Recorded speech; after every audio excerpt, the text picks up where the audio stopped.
अस्पताल नहीं गया था। हाँ, ऑपरेशन तो सुबह हो गया था। जी हाँ। हाँ, आज बस खतरा है, देखिए क्या होता है। हाँ हाँ, आप आइए। हाँ हाँ, कोई बात नहीं, कोई बात। अच्छा, मैं यही हूँ। हाँ, ठीक है, बड़ी कृपा। कृपा, बेईमान कमीना। खूब समझता हूँ तुम्हारी कृपा। 10 साल से मैंने अपना एक एक हड्डी जलाकर अखबार निकाला है, सरकार से लड़ा, सेठों से लड़ा, मुकदमे किया, घर बिक गया, बीवी सुकर कंगाल हो गई, तब किसी ने दया नहीं दिखाई मुझ पे। आज जब अखबार बेच रहा हूँ तो दिन में 3 3 मरतबा टेलीफोन से हाल पूछा जाता है। इतनी चिंता है सेठ बजरिया को। 5 मिनट पे आ जाए। 5 मिनट। 1 2 3 4 5 मिनट।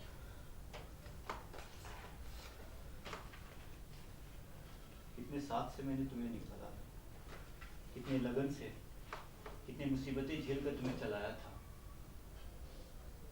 तुम्हारे लिए मैंने सब कुछ भूल गया था, अपने आप को, अपनी फूलों जैसी बच्ची को, अपनी शीला को। और इसलिए कि तुम मेरी आत्मा की आवाज़ बन सको, मेरी नंगी भूखी जनता की आवाज़ बन सको, सच्चाई की आवाज़ बन सको। लेकिन नहीं, अब तुम बजरिया की आवाज़ बनोगे।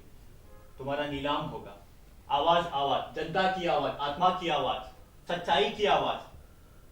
नीलामी बोली 6 आना, 6.5 आना एक, 3.5 आना एक।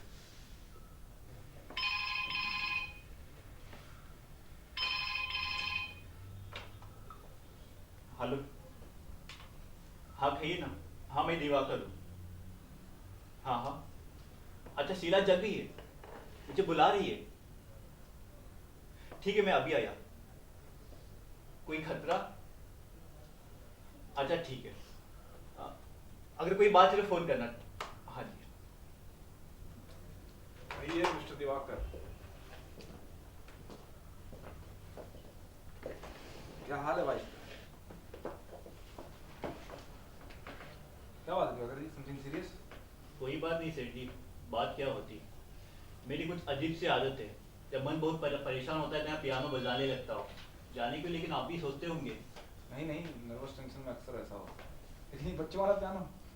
क्या बताओ, अखबार की दुनिया में रोज खबरें आते हैं, नंगी जहाज़ों का खर्राटा, सेनाओं के परेड। लेकिन मुझे सब इतने बेईमान, इतने खोखले लगते हैं जितने इस बचकाने खिलौने के स्वर। लेकिन कभी कभी लगता है इन्हीं ध्वंस और विनाश की आवाज़ में कहीं नए इंसान का आवाज़ का भी निर्माण हो रहा है। मैंने सोचा उस आवाज़ को जिंदा रखने के लिए, उसे ऊपर लाने के लिए अपनी हस्ती को मिटा दूंगा। वही आवाज़ मेरी जिंदगी बनेगी, इसीलिए। शायद इसीलिए आपने अपने अखबार का नाम आवाज रखा। जी हाँ, और उसी आवाज़ के लिए मैं अपने आप को बर्बाद कर दिया था। लेकिन नहीं, अब क्या करें।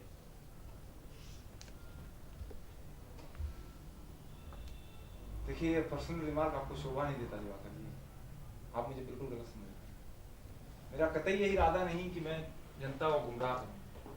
बात यह है दिवाकर जी कि मुझे साहित्य और पत्रकारिता से कुछ इतना लगाव रहा है कि दिन रात मैं यही सोचता हूँ कि हमारे यहाँ भी अमेरिका की तरह सजे सजाए अखबार निकले, सस्ते से सुंदर से सुंदर, ज्यादा से ज्यादा जनता उसे पढ़े, जिससे उनका सांस्कृतिक स्तर सांस्कृतिक स्तर ऊंचा हो। ये तमाम लोगों को सांस्कृतिक स्तर सुधारने की बीमारी लगी है। कोई टाइम्स खरीद रहा है तो कोई लाइमलाइट, और आप? मैं भी आवाज खरीद कर वही करना चाहता हूँ। यही मतलब है ना आपका? मिस्टर दिवाकर, दुनिया भी कितनी स्वार्थी होती है, कितनी एहसान फरामोश होती है। आपको जरूरत थी, आपने संदेश करवाया था, आप इस वक्त मदद चाहते थे, और जब मैं आवाज के शेयर खरीदने को राजी हो गया तो आप इस तरह चोटें कर रहे हैं। आप समझ नहीं रहे हैं कि शायद आप अपने पैरों पर कुल्हाड़ी मार रहे हैं। भूल गया था मैं, कर्जमंद मैं हूँ। आप तो ग्राहक है, आपकी तो 4 बार। नहीं नहीं, मेरा ये कहने का मतलब नहीं, मैं समझता हूँ। आपने मेरी पत्नी के इलाज पर महीने भर से दवाई तो उनके लिए पैसा रुपया बहाया है। छी दिवाकर जी, ऐसी बातें करके जलील ना कीजिए। मैंने आप पर एहसान नहीं किया था। आपने अपनी जिंदगी में जितना त्याग, इतनी साधना की है, उसके लिए हमारे दिल में कितनी श्रद्धा है, ये आप कभी समझ भी नहीं सकते। अच्छा है मैं न समझ सकूं बजूरिया जी, लेकिन अब साधना और तपस्या के दिन भी तो नहीं रह गए। अब तो कलम की शान और आजादी का देखो अंत नहीं रहा। अब तो आपके पत्र में तो आपका ढोल बजा और उसके पत्र में तो उसका। मैं और लोगों की बात नहीं जानता, लेकिन जहां तक मेरा संबंध है, कम से कम आपसे मैंने इस तरह की बात सुनने की उम्मीद नहीं की थी। 5 अखबार है मेरे, 5। क्या आप बता सकते हैं इनमें से किसी के भी संपादक पर कभी मैंने कोई प्रतिबंध लगाया? बजूरिया जी, किसी आदमी का सबसे बड़ा गुनाह यहाँ है कि वो दूसरे आदमी को अपने बारे में सच बोलने के लिए मजबूर कर दे। क्या मतलब? क्या मतलब? आप कह सकते हैं कि आपने प्रतिबंध नहीं लगाया? चटर्जी ने उस दिन गृह मंत्री के वक्तव्य पर टिप्पणी लिखी थी, उस पर किसने चटर्जी को कमरे में बुलाकर डांटा था? ये गलत बात। क्या सही बात है? आप जानते नहीं है, चटर्जी को जब 60 रुपए मिलता था वहां संपादकीय लिखता था, क्या आप उसे 250 रुपए दे रहे हैं, वहां डिक्टेशन लिखता है, आपका डिक्टेशन, जिसने अपनी जिंदगी में सेवा बहिर्गत कुछ भी ना लिखा होगा। लेकिन क्या? आप तो मालिक है, आप उसे डांट सकते थे, उसे जिसके अखबार यूनिवर्सिटी में बार सफेद हो चुके हैं। मुझे अफसोस है दिवाकर जी कि आप भी एक पूंजीवादी राजनीति की तरह बात करने लगे। नहीं जी, वो तो गांधीवादी अध्यात्म था। दिवाकर जी, गांधीवादी अध्यात्म नहीं, लेकिन कम से कम व्यक्तिगत संबंधों की बात तो थी। गृह मंत्री मेरे मित्र हैं, क्या आप चाहेंगे कि आपके पत्र में आपके मित्रों की बुराई निकले? अच्छा, गृह मंत्री आपके मित्र थे, लेकिन 42 में गृह मंत्री आपके मित्र नहीं थे। जिस दिन पुलिस उन्हें हथकड़ियां पहना कर आपके दरवाजे से लेकर गई थी, तब तो उन्हें गले नहीं मिल रहे थे। तब तो आपका अखबार अंग्रेज सरकार का विज्ञापन छाप रहा था कि कांग्रेस वाले गुंडे। कम से कम चटर्जी ने मंत्री को गुंडा तो नहीं कहा था। चटर्जी की बात को जाने दीजिए, उसके साथ सैकड़ों बातें हैं। असलियत समझना दूसरी बात है, वहन करना दूसरी बात। आपका अखबार होता तो वो आपका ही अखबार है। माफ कीजिएगा, मैं भूल गया था। नहीं, मैं ही भूल गया था। मैंने बुलाया था कि आज अखबार बेच ही दूंगा, लेकिन नहीं, भीख मांग कर अखबार निकालूंगा, फर्नीचर बेच कर अखबार निकालूंगा, अपने खून से छापूंगा, लेकिन आपके हाथ नहीं बेचूंगा। आपका रुपया पाई चुका दूंगा। दिवाकर जी, आप मुझे गलत समझ रहे हैं। नहीं, मैं खूब समझने लगा आप लोगों को। ये भी कम बता।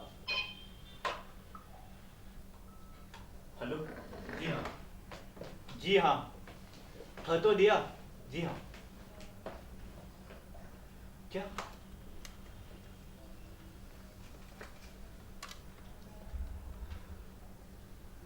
नाड़ी डूब रही है? कोई खतरा? कई फाइल लेते आओ, 3 इंजेक्शन अभी लेकर आए, किसी तरह बचा लीजिए उसे डॉक्टर साहब। सुनिए,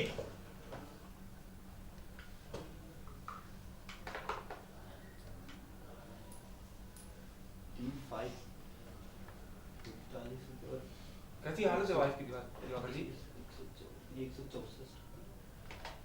आप परेशान क्यों हैं? क्या कर रहे हैं आप? बाकी के रुपए। ये रहे रुपए, बाहर कार खड़ी, चलिए जल्दी अस्पताल चलें, चलिए।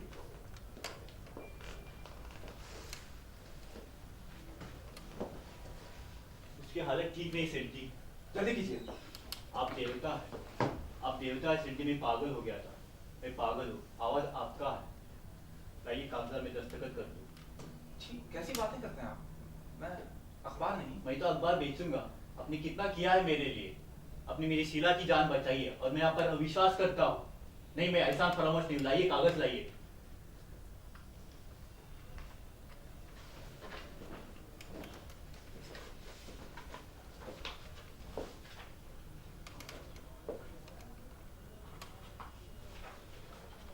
दूसरा कागज जावेद, कहाँ है मेरा पियानो? जावेद, दूसरा कागज।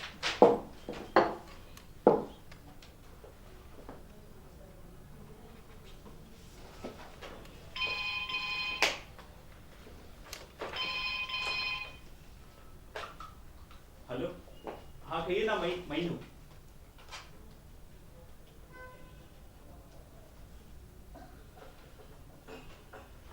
माय गॉड, बजोरिया जी, कितना दयावान है ईश्वर। ऐसे हालत में भी मैं अखबार नहीं बेचूंगा। My wife is dead. क्या कह रहे हैं आप? मैं सच कह रहा हूं बजोरिया जी, अभी उसका हार्ट फेल हो गया है, अब मुझे आवाज बेचने की जरूरत नहीं है। वो तो आप पहले ही बेच चुके हैं, पैनामा मेरे पास है, चलिए जल्दी अस्पताल। कागजात कहाँ है? लाओ उन्हें, मैं नहीं बेचूंगा, शीला की कसम मैं नहीं बेचूंगा। आप पागल हो गए? हाँ, मैं पागल हो गया हूँ, लाइए उन्हें, सीधे सीधे दो वरना। आप पागल हो गए? अरे लाओ, मैं कागजात में नहीं बेचूंगा।